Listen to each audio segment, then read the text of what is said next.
कहते हैं शिक्षा वो दरवाज़ा है जहाँ से तरक्की के सारे रास्ते निकलते हैं। अर्थात शिक्षा के माध्यम से व्यक्ति अपने जीवन के सभी प्रोग्रेसिव मार्ग को प्राप्त कर सकता है। B.R. अम्बेडकर का ये स्टेटमेंट है कि किताबें खुद चुप रहती हैं, लेकिन जिसने उसको पढ़ लिया उसे वो जीना और लड़ना दोनों सिखा देती हैं। चलिए, इसी के साथ में न्यू ब्राइट वे में आप सभी का स्वागत है। और आज का हमारा कॉन्सेप्ट है बेसिक इंग्लिश का, ये पार्ट 5 है। इसमें फुल कॉन्सेप्ट ऑफ सेंटेंस, क्योंकि टेंस तक हम लोग पहुंच गए थे। टेंस के बाद में नंबर आता है सेंटेंस का।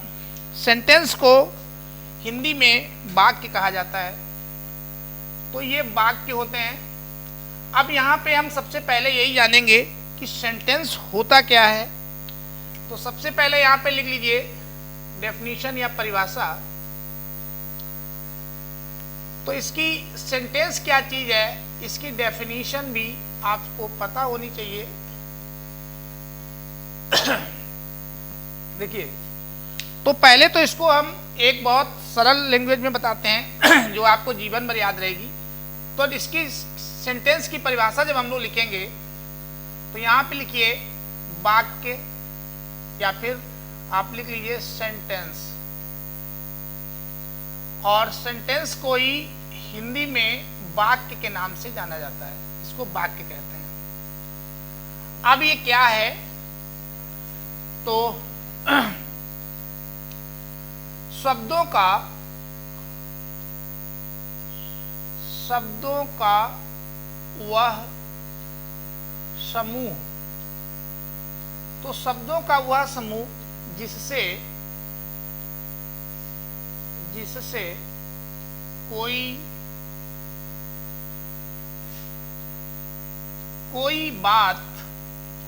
एक बात पूर्ण हो जाए। तो शब्दों का वह समूह जिससे कोई एक बात पूर्ण हो जाए, यानी बात पूरी हो जाए, उसे वाक्य, या इंग्लिश में कहें तो सेंटेंस कहते हैं। तो बहुत छोटा है, इसको हमने इसलिए हिंदी में लिखा। शब्दों का वह समूह जिससे कोई एक बात पूर्ण हो उसे वाक्य या सेंटेंस के नाम से जाना जाता है। इसके समझने के लिए कुछ एग्जाम्पल्स भी लिखे दे रहे हैं, फिर उसको थोड़ा इंग्लिश के स्टैंडर्ड से पढ़ेंगे। अभी तो केवल हम समझने के स्टैंडर्ड से बता रहे हैं। जैसे राम जाता, पहला।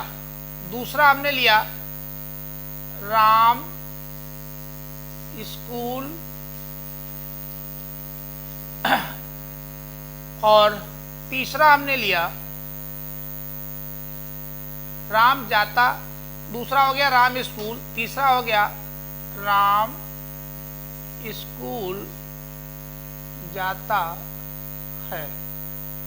और एक चौथा भी हम इसमें लिख दे रहे हैं कि जो कंफ्यूजन है वो भी निकल जाए। जाता राम है स्कूल। तो कुछ इस टाइप से ये हमने कुछ यहाँ पे वाक्य लिख दिए हैं। ये निश्चित रूप से वाक्य ही हैं जिसकी डेफिनेशन को आप जानना चाह रहे हैं। लेकिन अब इसमें कौन वाक्य है कौन नहीं है ये जानना है। राम जाता, तो इससे बात पूर्ण नहीं हो रही है, बात पूरी होने का भाव नहीं आ रहा है। बात पूरी होने का भाव इसमें नहीं है। तो जब बात पूरी होने का भाव नहीं है तो ये भी आपका सेंटेंस नहीं है। उसके बाद में राम स्कूल, तो राम स्कूल ये भी कोई बात नहीं हुई, पूरी बात है नहीं, इसलिए ये भी सेंटेंस की कैटेगरी में नहीं आएगा। तीसरा है राम स्कूल जाता है, ये निश्चित रूप से एक कंप्लीट बात है जिसका पूर्ण मीनिंग निकल रहा है। तो राम स्कूल जाता है, यहाँ पे कंप्लीट सेंस मिल रहा है हमें एक पूरी बात का होने का। और तीसरी चौथी वाली भी नहीं हो पाएगी, जाता राम है स्कूल, शब्द तो वही है लेकिन इनका जो ऑर्डर है वो इधर उधर कर दिया गया है। तो इसमें एक प्रॉपर ऑर्डर होना चाहिए, वो नहीं है, इसलिए ये भी आपका सेंटेंस नहीं है, ये भी नहीं है, ये भी नहीं है, केवल ये एक सेंटेंस है, क्योंकि यहाँ पे एक बात पूर्ण होने का भाव हमें मिल रहा है। अब इसी को इंग्लिश में देखिए कैसे डिफाइन करेंगे, तो उसे यहाँ पे नोट कर लीजिए। A sentence that gives, a sentence is the group of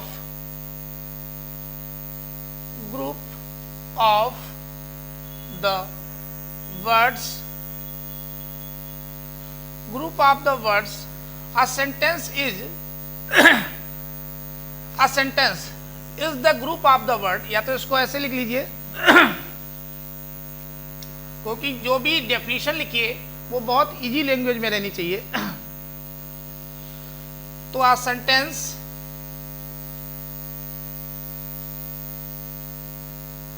sentence is a group of the words, तो ये ग्रुप ऑफ द वर्ड्स होता है which gives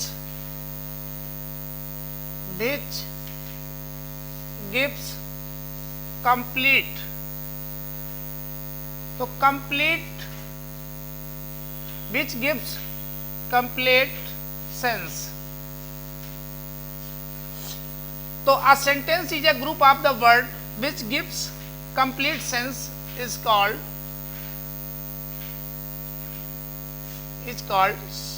sentence। तो उन्हीं को हम लोग सेंटेंस कहते हैं, यानी शब्दों का ऐसा समूह जो एक पूरी बात को बताए। इसी को हम लोग इसके परिवेश से लिखें जिसमें हमने ऑर्डरिंग गड़बड़ कर दी थी, तो उसके लिए कैसे लिखेंगे?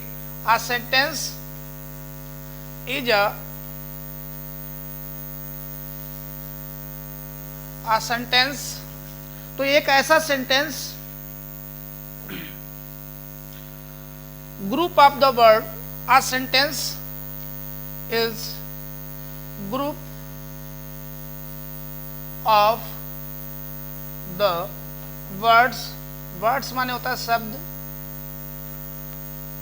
put together, put माने रखना, together, put together in a certain order। तो a sentence is a group of the word put together in a certain order which gives, या इसी में gives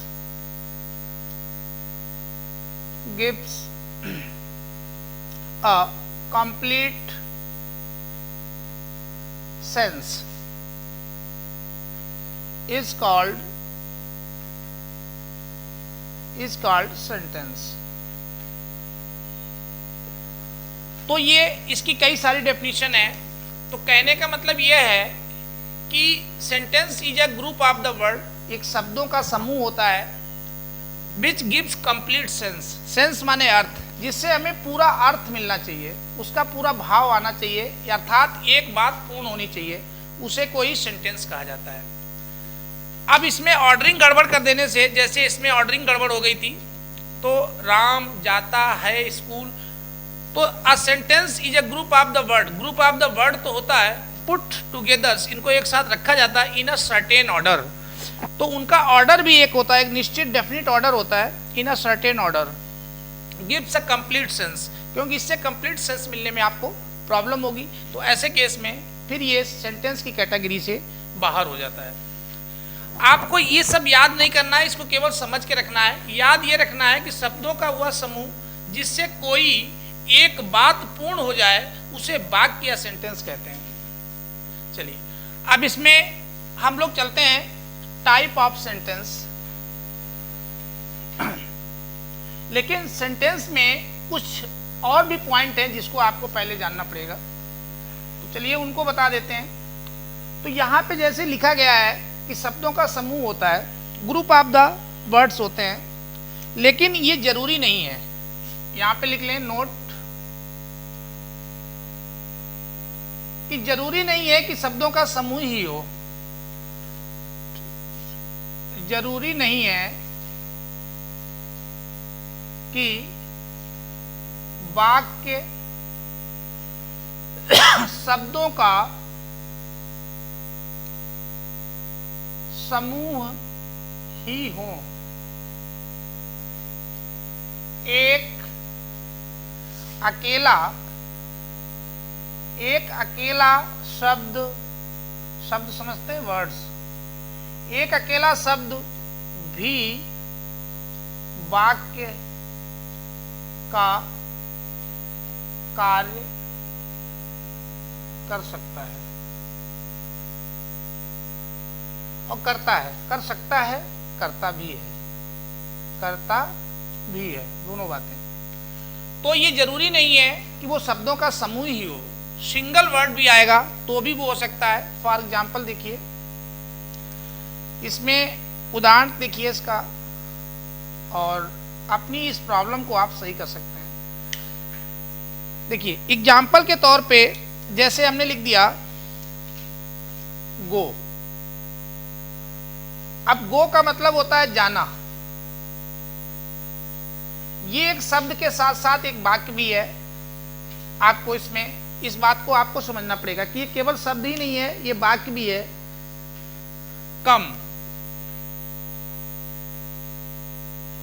कम माने होता है आना। तो जब ये ऐसे लिखे होते हैं तो इसमें इनका सब्जेक्ट विलुप्त है। तो गो का जो प्रॉपर अर्थ है, इसका मतलब ये निकलेगा यू गो,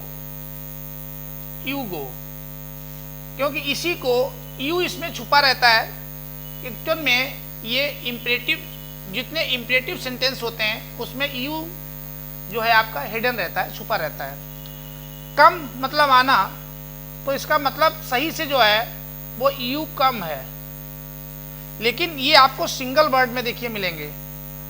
ऐसे एक और हो सकता है राइट। अब ये अकेले शब्द हैं लेकिन ये वाक्य का काम करते हैं। राइट का मतलब होता है लिखना, और यहाँ पे एक ऑर्डर दिया गया है इंपरेटिव में, तो इसको कहा जाएगा, यू इसमें छुपा रहता है, लिखा नहीं जाता है, यू राइट।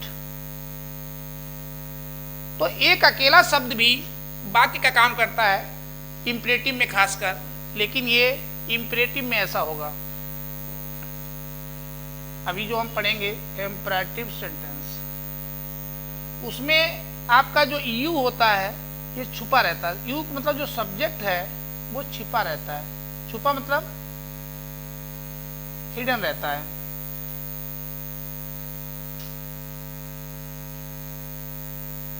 ये छुपा रहता है, अंडरस्टूड रहता है। तो इस तरीके से वाक्यों को हमने जान लिया। अब इनके प्रकार, टाइप ऑफ सेंटेंस, इसको आप नोट कर लीजिए। तो शब्दों का समूह तो होगा ही होगा, साथ में जरूरी नहीं है कि वो ग्रुप ऑफ द वर्ड ही हो। सिंगल वर्ड भी एक अकेला भी आपका सेंटेंस का काम कर सकता है, जैसे कि ये नीचे एग्जांपल्स दिए गए हैं। अब इसमें हम लोग आगे बढ़ते हैं टाइप ऑफ सेंटेंस में। अब टाइपिंग किसी को भी क्लासिफाई किया जाता है तो किस बेस पे उसको बांटा जा रहा है ये उस पर डिपेंड करता है। तो यहाँ पे हम जो इनको क्लासिफाई करेंगे, डिवाइड करेंगे, वो उनको अर्थ के आधार पे करेंगे, अकॉर्डिंग टू मीनिंग। तो अकॉर्डिंग टू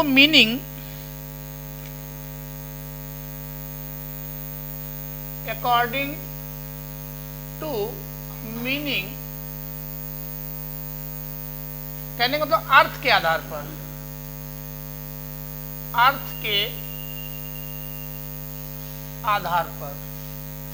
तो अर्थ के आधार पे जब भी इनको क्लासिफाई किया जाता है तो सेंटेंस हमारे जो हैं वो 6 टाइप के बन जाते हैं। चलिए कौन कौन से हैं? 5th type. तो कौन कौन सी ये 5th टाइप्स हैं? तो इसके आधार पे ये 5 प्रकार के होते हैं अर्थ के आधार पे। तो ये 5 प्रकार के बनेंगे, 5 टाइप्स के। अब इनको हमें जानना है कौन सा है पहला। तो सबसे पहला जो बनता है वो आपका ये अर्थ के आधार पे अकॉर्डिंग टू मीनिंग, तो पहला है आपका असर्टिव, असर्टिव सेंटेंस। देखिए इसके अन्य नाम भी हैं, अभी इनको हम बाद में लिखते हैं। तो एक तो असर्टिव सेंटेंस अभी बताते हैं क्या होता है। दूसरा इसमें आ जाएगा इंट्रोगेटिव,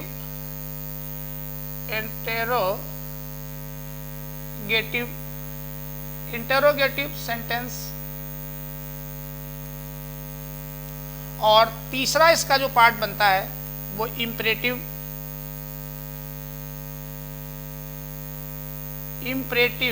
सेंटेंस। चौथा इसका जो आता है आपका वो ऑप्टेटिव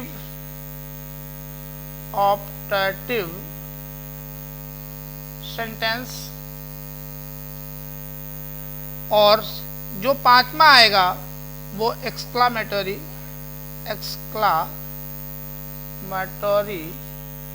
सेंटेंस। तो ये टोटल 5 टाइप के बनते हैं, लेकिन इनके नाम ज्यादा हैं।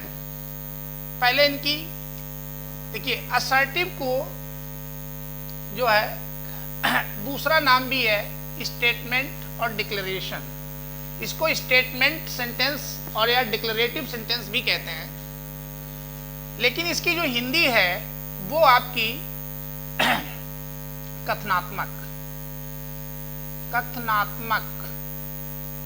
तो कथनात्मक वाक्य, तो कथनात्मक है, कथन को स्टेटमेंट कहा जाता है, इसीलिए इसका नाम स्टेटमेंट और डिक्लेरेटिव सेंटेंस रखा गया है।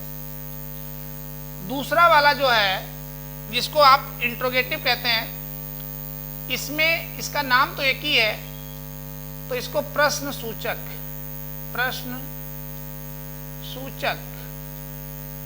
तो जो प्रश्न पूछने की सूचना दे, प्रश्न सूचक वाक्य। तो ऐसा वाक्य जो प्रश्न पूछने की इंफॉर्मेशन दे, प्रश्न सूचक कहलाते हैं, इंट्रोगेटिव कहलाते हैं। इम्परेटिव, तो इम्परेटिव का मतलब ही होता है आदेश देना, तो आदेश सूचक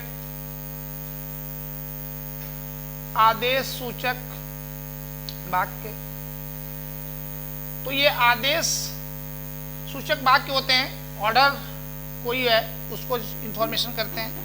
ऑप्टेटिव, ये इच्छा सूचक होते हैं, इच्छा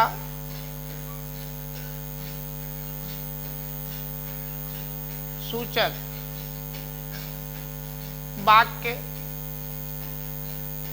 और इसमें आदमी अपनी इच्छाएं व्यक्त करता है। और एक्सक्लेमेटरी जो होता है ये विस्मयादि बोधक,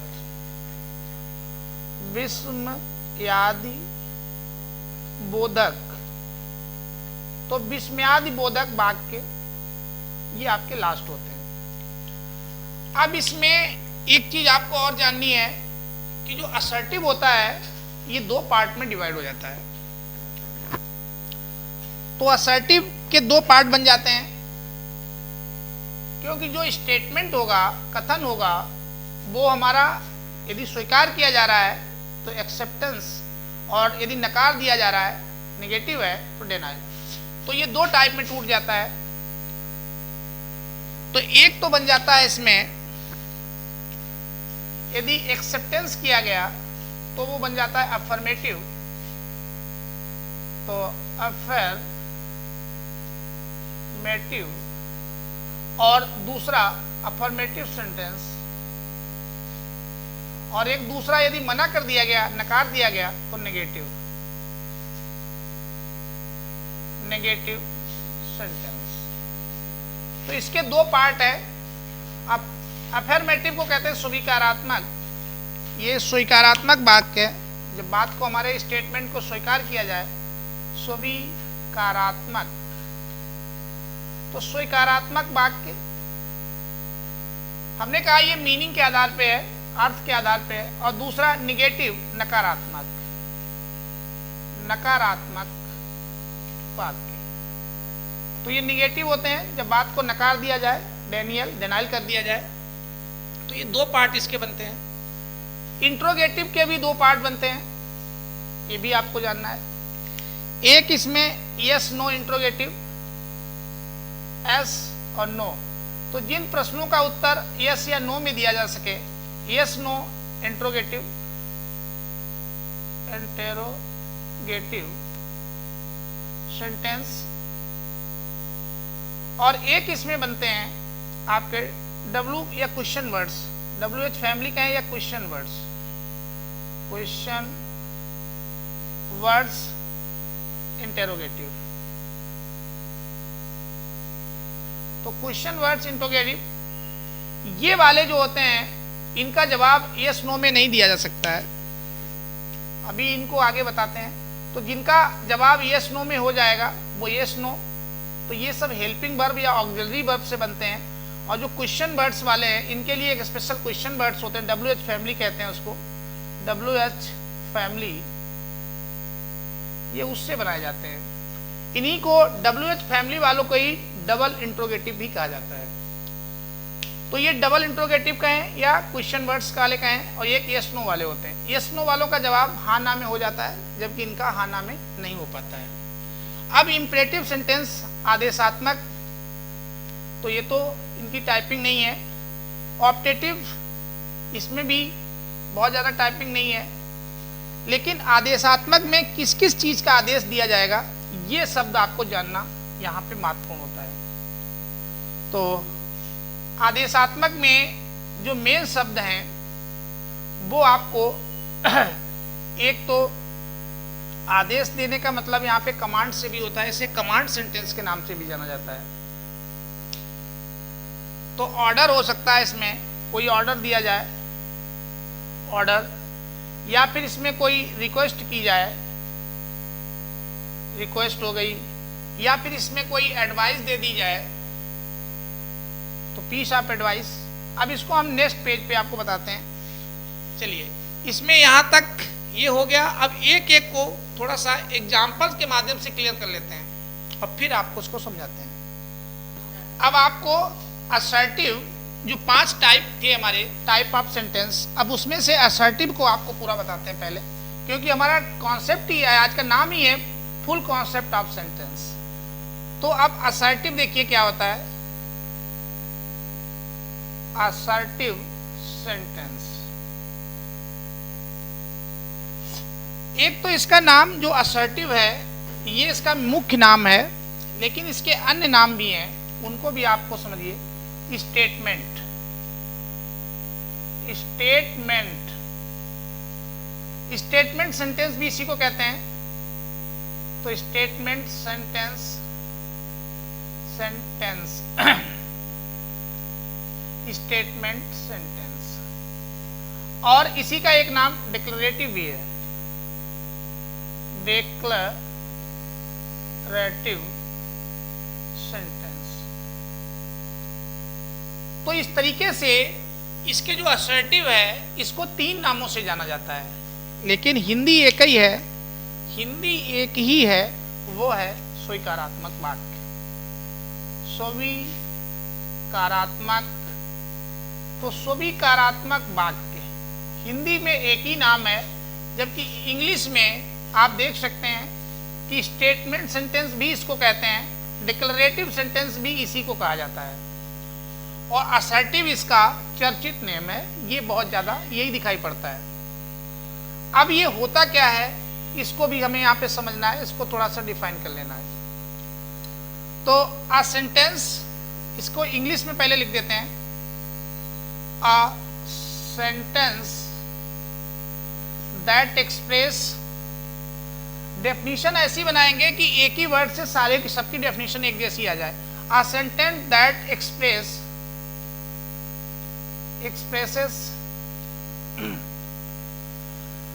तो अ सेंटेंस दैट एक्सप्रेस या एक्सप्रेसेस, आप इसको एक्सप्रेस भी कर सकते हैं, एक्सप्रेसेस भी कर सकते हैं, चलिए एक्सप्रेसेस ही रखिए। तो अ सेंटेंस दैट एक्सप्रेस क्या एक्सप्रेस करता है, क्या व्यक्त करता है? Statement, a statement. तो a sentence that express a statement is called इसी को कहा जाता है असर्टिव सेंटेंस। असर्टिव सेंटेंस, इसी को असर्टिव सेंटेंस कहते हैं। वह सेंटेंस जो स्वीकारात्मक था ये, और स्वीकारात्मक के साथ में जो हिंदी नाम इसका आता है वो कथनात्मक, कथनात्मक, कथनात्मक वाक्य। स्वीकारात्मक अभी इसका पार्ट बनेगा। चलिए, तो कथनात्मक वाक्य, कथन कोई इंग्लिश में, ये जो कथन शब्द पड़ा हुआ है इसी को इंग्लिश में स्टेटमेंट ही बोला जाता है। ये देखिए, कथन मतलब स्टेटमेंट, स्टेटमेंट की इसी की हिंदी होती है कथन। अब इसको देखें कि असर्टिव के जो नाम थे वो तो देख ही लिए, स्टेटमेंट और डिक्लेरेटिव, लेकिन अ सेंटेंस दैट एक्सप्रेसेस, जो एक्सप्रेस करे अ स्टेटमेंट, जो स्टेटमेंट कथन को एक्सप्रेस करेगा उसी को असर्टिव कहेंगे। अब इसमें जो इसकी टाइपिंग है वो दो टाइप का हो जाता है। अब आगे बढ़ेंगे, इसकी असर्टिव सेंटेंस की टाइपिंग, तो यहां पे लिखेंगे टाइप ऑफ, या assertive sentence are two types. Assertive sentence are two types. तो ये दो टाइप्स का हो जाता है, क्योंकि ये हम लोग अर्थ के आधार पे पढ़ रहे हैं। तो दो टाइप कौन कौन से हो जाते हैं? एक तो जो हमारा स्टेटमेंट है, जो हमने स्टेटमेंट दिया, यदि उसको एक्सेप्ट कर लिया गया, यदि उसको एक्सेप्ट किया गया, एक्सेप्टेंस, यदि एक्सेप्टेंस किया गया, यदि स्वीकार किया गया, तब उसका अलग हो जाएगा। और यदि उसको मना कर दिया गया, नेगेटिव, नेगेटिव मतलब उसको नकार दिया गया, या उसको डेनियल कहते हैं, डेनियल, तो उसको मना कर दिया गया, हिंदी कहते हैं नकार, नकारात्मक, नकारात्मक। तो स्टेटमेंट हमारा स्वीकार भी किया जा सकता है, मना भी किया जा सकता है। तो उस आधार पे ये दो टाइप का हो जाता है। तो जिसे स्वीकार किया लिया जाता है उसको कहा जाता है अफर्मेटिव, अफर्मेटिव। ये अफर्मेटिव सेंटेंस बनता है, सेंटेंस।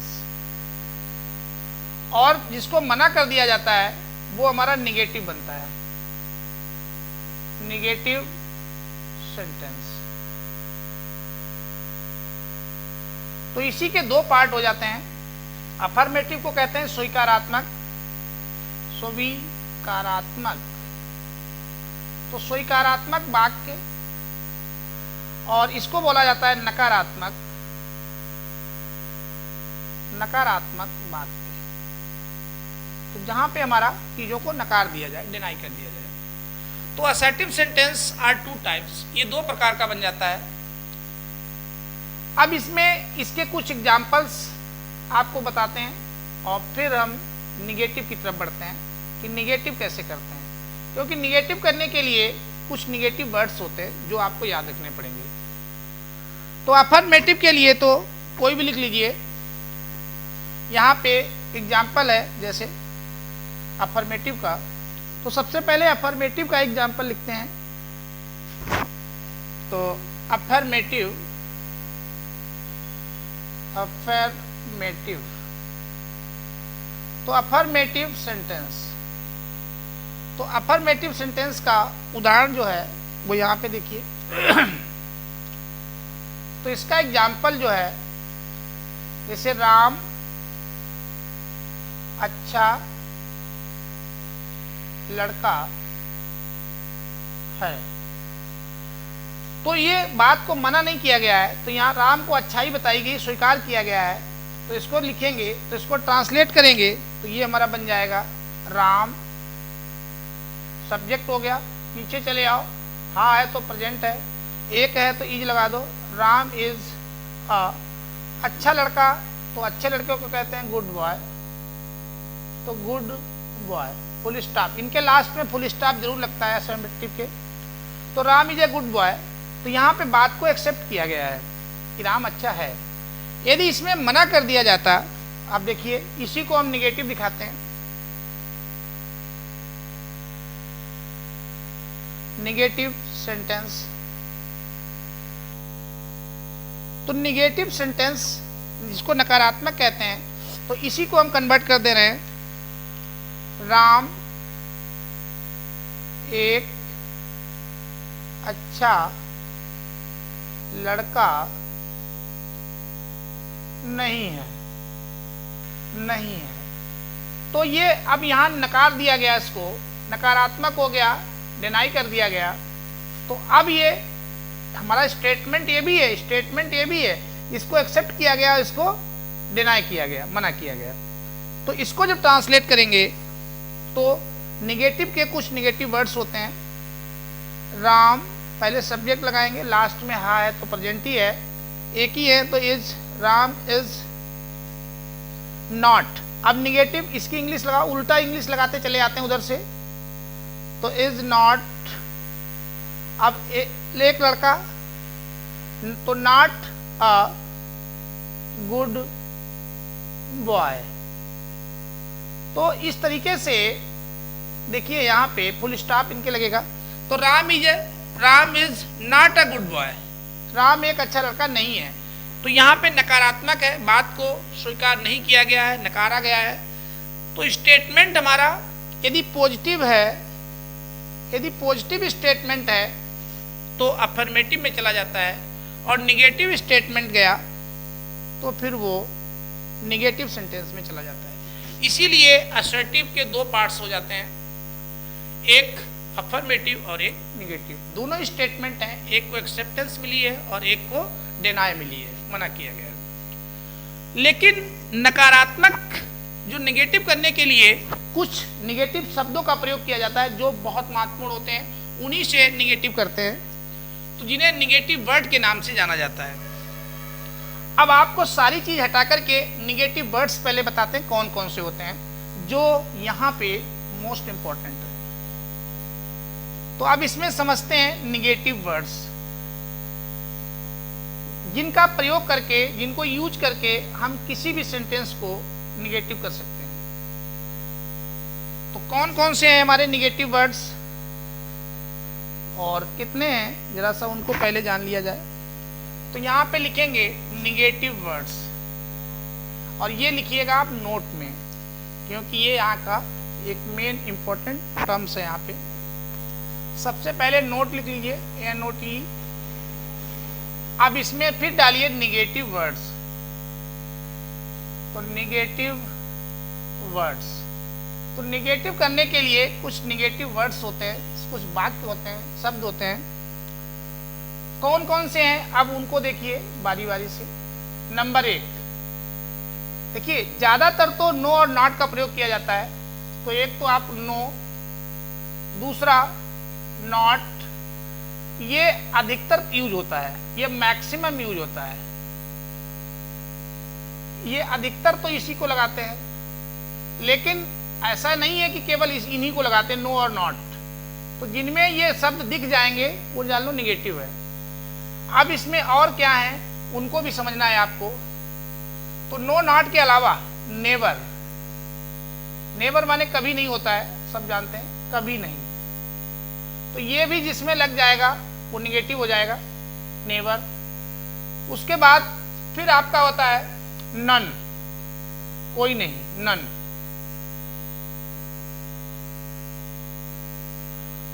ये भी निगेटिव कर देता है। फिर 5वें नंबर पे आपका आ जाएगा नथिंग। नथिंग भी एक निगेटिव वर्ड है, जिसमें लग जाएगा उसको निगेटिव कर देगा। और फिर 6ठा पे आता है नोबडी। नोबडी कोई नहीं, इसका भी मतलब वही है, सेंस के हिसाब से लिया जाता है।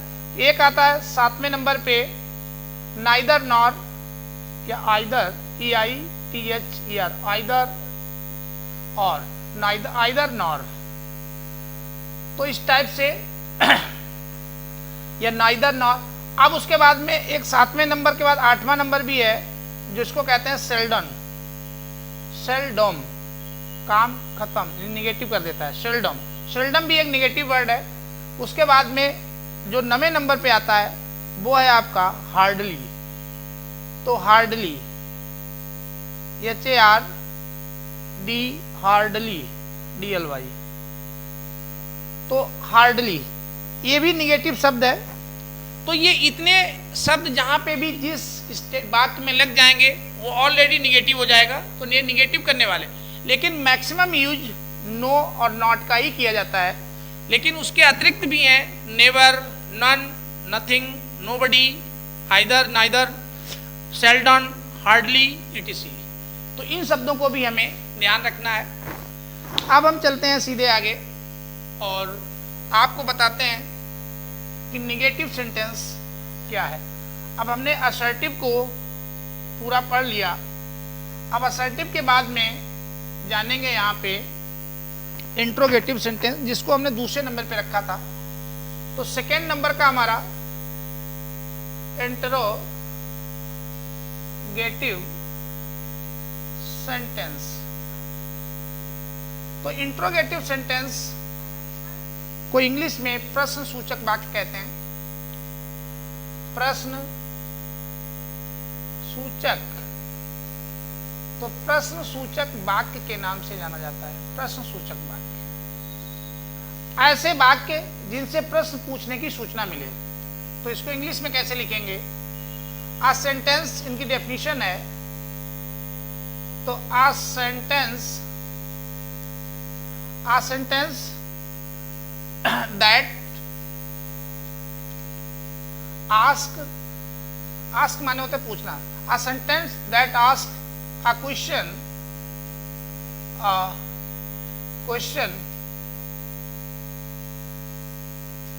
तो a sentence that ask a question और इसी को is called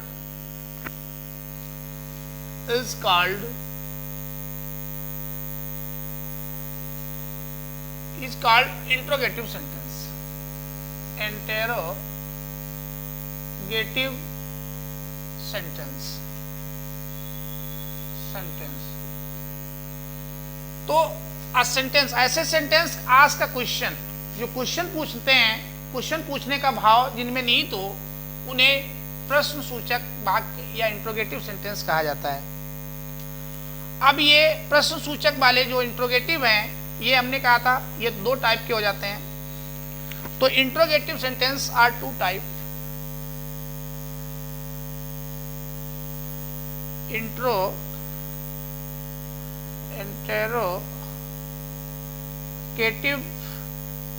सेंटेंस। तो interrogative sentence are two types, ये दो प्रकार के हैं। इनके दो प्रकार कौन कौन से हैं वो इनको देखिए यहीं पे। तो एक तो बनेगा एस नो, एक का नाम होता है, दोनों नाम हम लिख दे रहे हैं, इसको सिंगल इंट्रोगेटिव भी कहते हैं।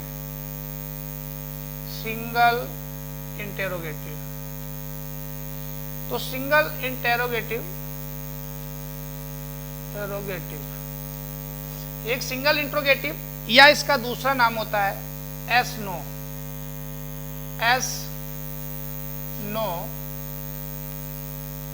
S no interrogative. तो सिंगल इंट्रोगेटिव या फिर एस नो इंट्रोगेटिव के नाम से जाना जाता है।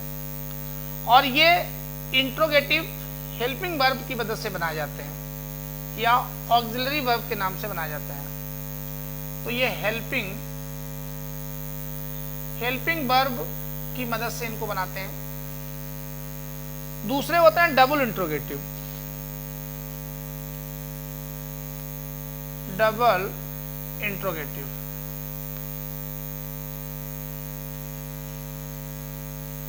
डबल इंट्रोगेटिव को question words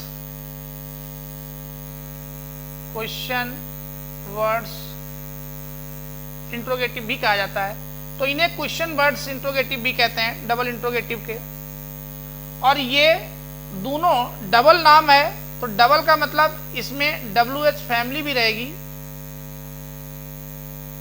WH family plus helping verb की मदद से बनाए जाते हैं। तो WH family plus helping verb की मदद से बनाए जाएंगे। इनका पहचान कैसे करेंगे, तो इनकी पहचान लिख लीजिए, क्योंकि दोनों की पहचान महत्वपूर्ण है। इसकी पहचान जो है वो किसी भी प्रश्न का जवाब हाँ ना में मिल जाएगा।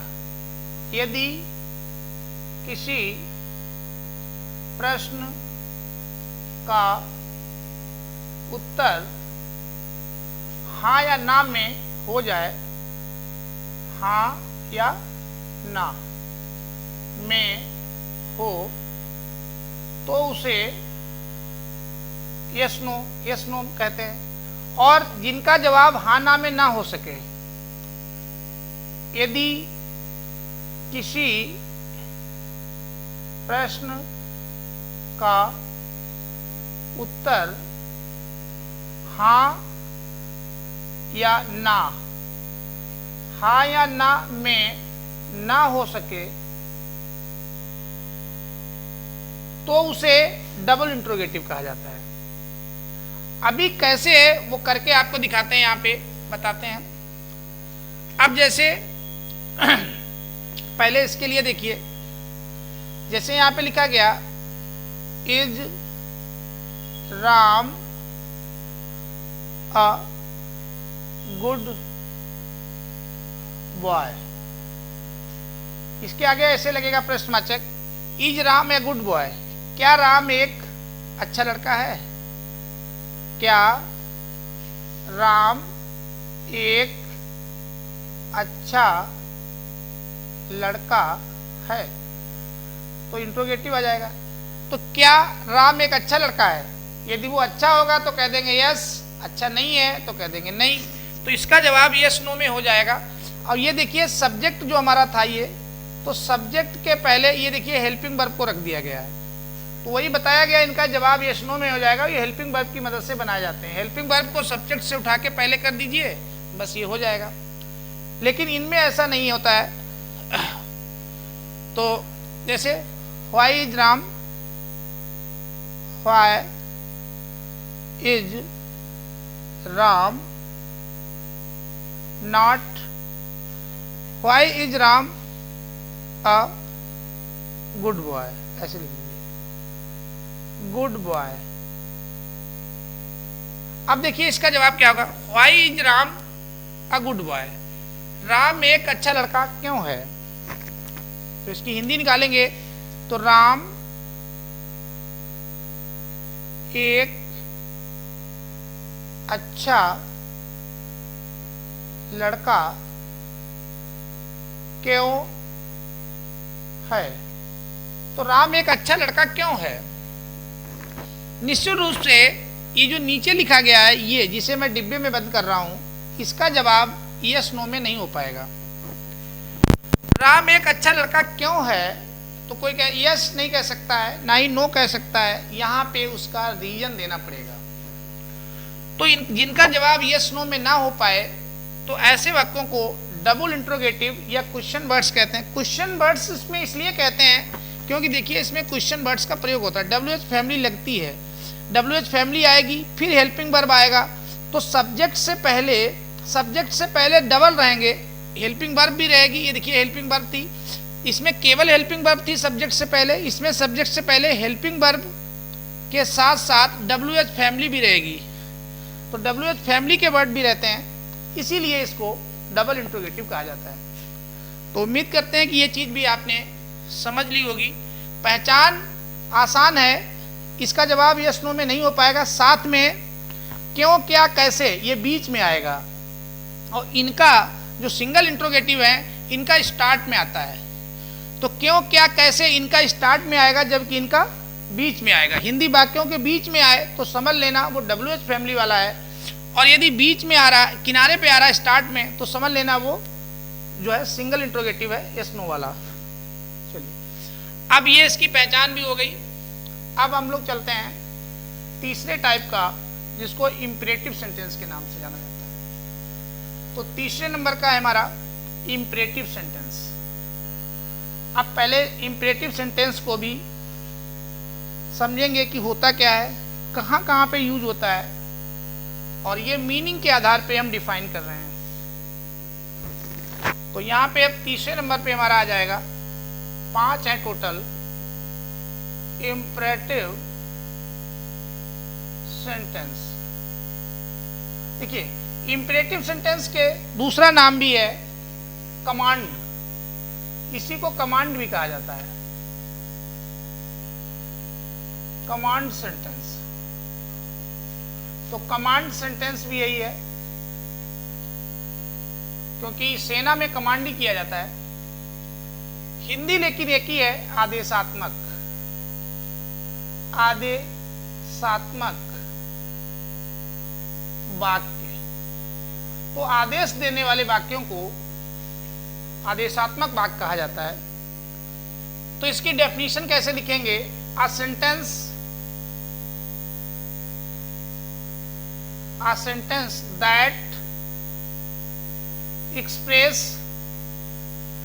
या expresses, a sentence that expresses, क्या एक्सप्रेस करेगा? And a sentence that expresses as, इसमें आपका सबसे पहले एन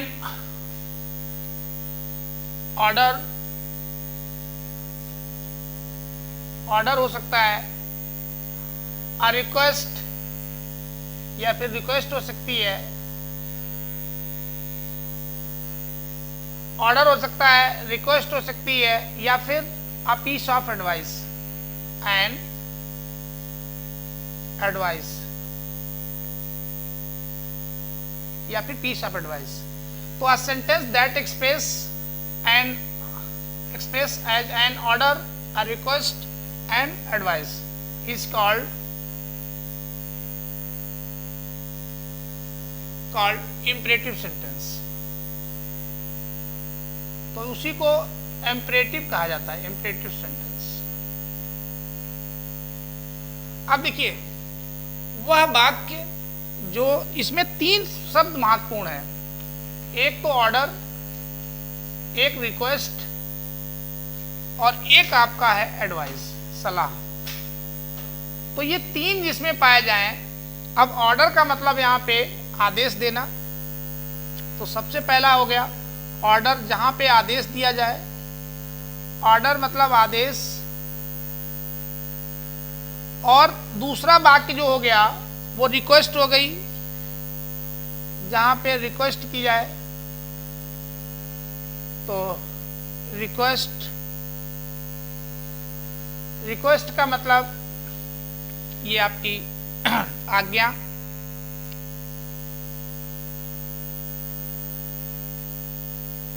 रिक्वेस्ट करना। और एक और बचा एडवाइस। तो एडवाइस का मतलब होता है सलाह, सलाह। तो इसमें इतनी चीजों को एक्सप्रेस किया जाए तो वहां पे आप समझ लीजिए कि वो इंपरेटिव का पार्ट है। तो इसमें रिक्वेस्ट हो सकता है। अब इसमें एग्जाम्पल देखिए इसके, क्योंकि उदाहरण के बगैर ये सब अनकम्प्लीट है। इन एग्जाम्पल की मदद से आप अपने इस कंटेंट को आप क्लियर कर सकते हैं। जैसे यहाँ पे सबसे पहला एग्जाम्पल लेते हैं, और वो है आपका रिक्वेस्ट के लिए ऑर्डर। तो यहाँ पे गो आउट, जैसे यहाँ पे बोला गो आउट। अब गो आउट ये कोई आदेश दिया है, इसके मतलब बाहर जाओ, बाहर जाओ। तो आपको भेज रहा है बाहर, गो आउट, बाहर जाओ। उसके बाद में कह सकता है कम, कम इन, या केवल भी कम कह सकता है, कम। तो कम का मतलब आओ। इस टाइप से ये शब्द रहेंगे। इनमें दोनों में तो एक एक ले लीजिए। देखिए यहाँ पे भी ऑर्डर दिया गया है, आदेश दिया गया है। तो ये भी ऑर्डर है, आदेश है। तो इसमें आदेश, इन दोनों वाक्यों में आपको आदेश दिया गया है। तो दोनों को एक में लिख लीजिए। और सबसे बड़ी विशेषता है कि इम्परेटिव वालों का जो सब्जेक्ट यू है वो छुपा रहता है, तो ये दोनों में ऑर्डर है, तो इसे हम लोग ऑर्डर मतलब आदेश, दोनों में ये आदेश दिया गया, आदेशात्मक वाक्य है। अब एक ऐसा लीजिए जिसमें रिक्वेस्ट की गई है, तो जैसे प्लीज हेल्प मी या हेल्प मी या प्लीज लगाओ, प्लीज हेल्प मी, तो इस टाइप से ये वाक्य आएगा, कृपया मेरी मदद करो, कृपया मेरी मदद करो। तो ये जो आया, तो ये आपसे रिक्वेस्ट कर रहा है, यहां पे रिक्वेस्ट है, इस टाइप से आएगा। और यदि आपसे कोई एडवाइस देगा तो कहेगा help the poors, help the poors, गरीबों की मदद करो, तो गरीबों की मदद करो। अब इसमें सलाह दे रहा है कि गरीबों की मदद करनी चाहिए, हेल्प द पुअर्स, तो यहां पे एडवाइस है, तो जहां पे सलाह दी जा रही है। तो इस टाइप से इनमें, इन वाक्यों में खासकर ऑर्डर रहेगा या रिक्वेस्ट रहेगी या फिर एडवाइस रहेगी या फिर पीस ऑफ एडवाइस, तो ऐसे वाक्यों को इंपरेटिव कहते हैं। इसका जो सबसे नोट पॉइंट है वो है इन सेंटेंसों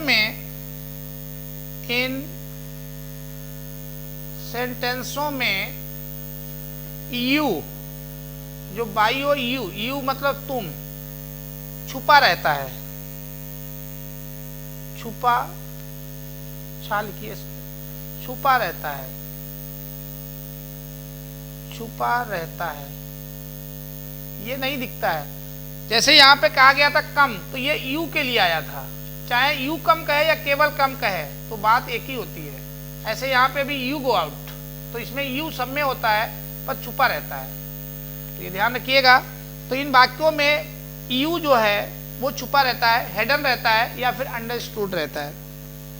अब हम लोग चलते हैं इसके बाद में, चौथा नंबर का हमारा जो है वो ऑप्टेटिव। तो ऑप्टेटिव सेंटेंस क्या होता है?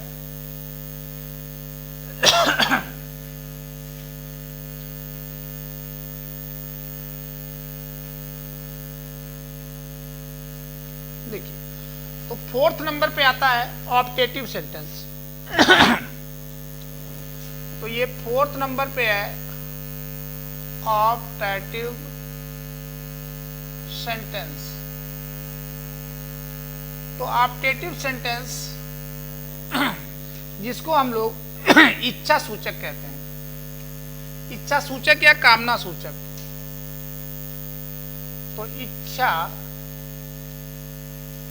सूचक, इच्छा सूचक वाक्य या कामना सूचक वाक्य ये होता है।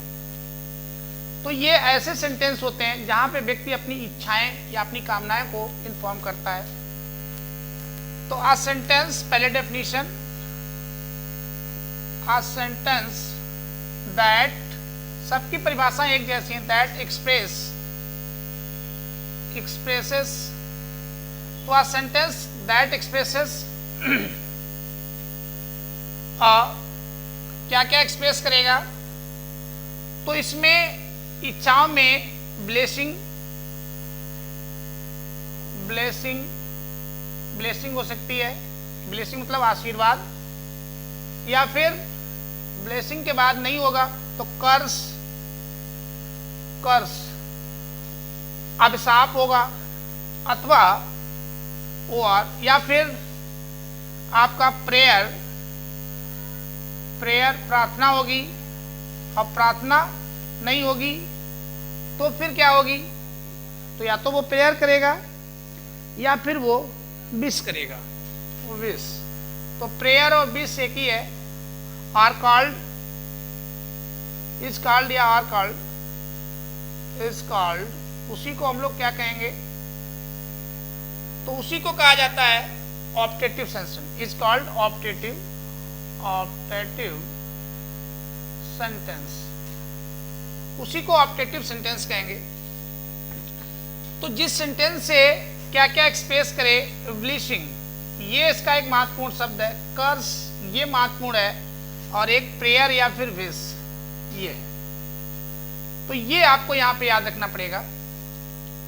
और इनको देखिए, इसकी एक विशेषता भी बहुत बड़ी है, लेकिन पहले इनके मतलब लिख लीजिए यहाँ पे, तभी आप जान पाओगे। तो जो ब्लीचिंग है,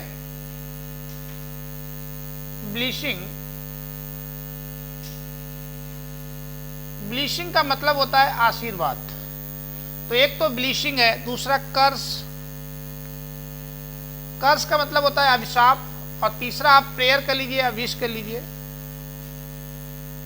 तो प्रेयर या विश एक ही में आ जाएगा। तो ऐसे वाक्य जिनमें या तो आशीर्वाद दिया जाए, नहीं आशीर्वाद दिया जाए, अभिशाप दिया जाए, अभिशाप, या फिर प्रार्थना की जाए। तो ऐसे वाक्य जिनमें या तो आशीर्वाद दिया जाए, या अभिशाप दिया जाए, या प्रार्थना की जाए, तो उसको ऐसे ऑप्टेटिव सेंटेंस में डाला जाता है। एग्जाम्पल से अपने सेंटेंस को कंफर्म करिए। तो एग्जाम्पल इसके देखिए क्या है। तो एग्जाम्पल इसके ये हैं, सबसे पहला इसमें मे शब्द जरूर रहता है, ये इसकी पहचान भी है। ये मे से स्टार्ट होते हैं, मे यू, तो मे यू गेट सक्सेस, तो may you get success. Last में इसमें इंपरेटिव ये चिन्ह भी लगा रहता है, एक्सक्लेमेशन चिन्ह भी रहेगा। तो मे यू गेट सक्सेस, तो यहाँ पे कर्ज की बात की गई है, आप सफल हो जाए, आशीर्वाद दिया गया है। तो इसमें देखिए आशीर्वाद दिया गया है कि आप सफल हो जाए, तो यहाँ पे आशीर्वाद है। दूसरा देखिए इस पे अभिशाप पे, तो मे, ये मे से ही स्टार्ट होते हैं, लेकिन मे नहीं लगाया जाए तब भी सेंस को देखा जाता है। तो मे यू फेल, तुम फेल हो जाओ, तो ये आपको क्या कर रहा है, सौंप दे रहा है या अभिशाप दे रहा है। तो यहाँ पे तीसरा आपको एक और है प्रेयर, या उसकी जो विश है, इच्छा। तो may you leave long, may you leave, इसके लास्ट में एक्सक्लेमेशन चिन्ह भी रहता है, ये ध्यान रखिएगा। इसके लास्ट में एक्सक्लेमेशन चिन्ह आएगा ऐसे, मे यू लीव लॉन्ग, तो लीव लॉन्ग, तो यहां पे प्रेयर की गई है, यहां पे प्रेयर है। तो इस टाइप से इनमें या तो आशीर्वाद दिया जाए, ऐसे वाक्य जिनमें आशीर्वाद, अभिशाप या प्रार्थना की जाती है, तो वो सब हमारे ऑप्टेटिव में आ जाते हैं, इच्छा सूचक आ जाते हैं, क्योंकि वो हमारी इच्छाओं को व्यक्त करते हैं। तभी तुम लिखा है अ सेंटेंस दैट एक्सप्रेस, जो क्या क्या एक्सप्रेस करे। एक्सप्रेस मतलब होता है व्यक्त करना, एक्सप्रेस पर मतलब होता है व्यक्त करना। तो जो इन चीजों को व्यक्त करेगा, एक्सप्रेस करेगा, वो उसी कैटेगरी में आ जाएगा। अब इसका विशेष ध्यान रखना नोट में, इसमें हमें विशेष क्या ध्यान रखना है, जैसे इंपरेटिव में यू छुपा रहता है और ये में से स्टार्ट होते हैं, सामान्यता, जनरली या सामान्यतया, ये सामान्यता, या पूरी बात लिख दें optative sentence, optative sentence, optative sentence प्रायः में से या में से प्रारंभ होते हैं,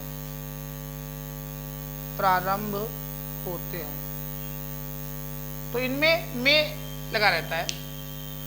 अब हमारा एक लास्ट बचा है, वो है एक्सक्लेमेटरी, उसको भी खत्म करते हैं और उसी के साथ हमारा टाइप ऑफ सेंटेंस भी फिनिश हो जाएगा। तो लास्ट में आया वो है एक्सक्लेमेटरी सेंटेंस। चलिए तो अब इसको समझते हैं। 5th नंबर पे लास्ट है एक्सक्लेमेटरी सेंटेंस। तो एक्सक्लेमेटरी सेंटेंस विस्मयादि बोधक, विस्मयादि बोधक, तो विस्मयादि बोधक वाक्य है, इसका हिंदी नाम है। इंग्लिश में इसको डिफाइन करिए तो आ सेंटेंस दैट एक्सप्रेस, जो व्यक्त करे, दैट एक्सप्रेस या expresses, a sentence that expresses क्या क्या एक्सप्रेस करेगा? अ सडन, तो सडन या फिर स्ट्रॉन्ग, सडन या फिर strong feeling, strong feeling, sudden या strong feeling of mind, sudden या strong feeling of mind, mind. तो ये स्ट्रॉन्ग फीलिंग माइंड की MIND। तो a sentence that expresses a sudden feeling, इसमें सब सडन वाली आ जाएंगी, सडन फीलिंग या फिर strong feelings of mind is called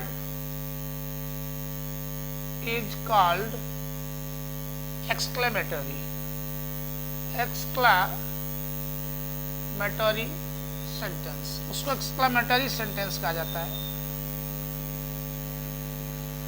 अब इसमें शब्द इंपॉर्टेंट क्या है? सडन या स्ट्रॉन्ग फीलिंग्स, ये किसके? माइंड के। तो दिमाग के, जो माइंड में उठने वाले हैं आपके आवेग, तो जिस वाक्य से दिमाग के आवेग, तो यहां पे फीलिंग, जिस वाक्य से दिमाग के आवेग को व्यक्त किया जाए उसे एक्सक्लेमेटरी या विस्मयादि बोधक वाक्य कहते हैं। जैसे, तो इसमें जैसे से ये आपके समझ में आ जाएगा। जैसे में नंबर 1 पे आ गया ब्रेवो, ये शब्द इसी में लगे मिलेंगे, एक्सक्लेमेशन चिन्ह भी इसमें होगा। Bravo, we have won the match, we have won the match. तो ये चीजें इसमें आपकी यूज होगी। तो बी है बोन द मैच, मैंने मैच जीत लिया, तो ये बहुत खुशी मना रहा है, तो इसमें खुशी, बहुत ज्यादा खुशी। या फिर दूसरा देखिए, बहुत ज्यादा दुखी, तो बहुत खुशी हो या बहुत दुखी हो, अलास, ये ऐसे एक्सक्लेमेशन साइन आएगा। ही इज रुइंड, रुइंड मतलब होता है बर्बाद होना। हाय, वो बर्बाद हो गया। वाह, ब्रेवो मतलब शाबाश, मैंने मैच जीत लिया, अभी हिंदी लिख दे रहे हैं। और एक इसमें, तो यहाँ पे बहुत ज्यादा सुख या बहुत ज्यादा दुख, दुखी या दुख, तो बहुत ज्यादा खुशी या बहुत ज्यादा दुखी को प्रकट करे। या फिर एक और है तीसरे नंबर पे, तो वो आपका आ जाएगा हाउ ब्यूटीफुल, हाउ ब्यूटीफुल। तो इसमें भी एक्सक्लेमेशन चिन्ह तो मिलेगा ही, ये सब एक्सक्लेमेशन साइन आपको मिलेंगे। तो हाउ ब्यूटीफुल, कितना सुंदर, तो कितना सुंदर, ये भयानक कोई चीज भयानक वो दिख जाए, या फिर इसमें दुखी, बहुत दुखी एकदम से हो जाए, या बहुत खुशी हो जाए। शाबाश, ब्रेवो का मतलब होता है शाबाश, मैंने मैच जीत लिया। तो एकदम से मैच जीत जाए तो कितनी अचानक खुशी माइंड में उठती है। हाय वो बर्बाद हो गया, तो इस तरीके से हाय दाय वाले, एलास मतलब हाय, वह रुइंड माने बर्बाद हो गया, तो बर्बाद हो गया, तो अलास ही इज रुइंड, वो बर्बाद हो गया। तो इस टाइप के वाक्य जिसमें दिखाई पड़े खासकर बहुत खुशी, बहुत दुख या घृणा, घृणा भी इसी में आ जाती है, हेट, तो ऐसे वाक्यों को सबको एक्सक्लेमेटरी में रखा जाता है। चलिए, इसी के साथ में एक्सक्लेमेशन चिन्ह भी इसमें मिलेगा। आपके सेंटेंस यहीं पे फिनिश होते हैं। चलिए नेक्स्ट टॉपिक में फिर मिलेंगे। Thank you for watching.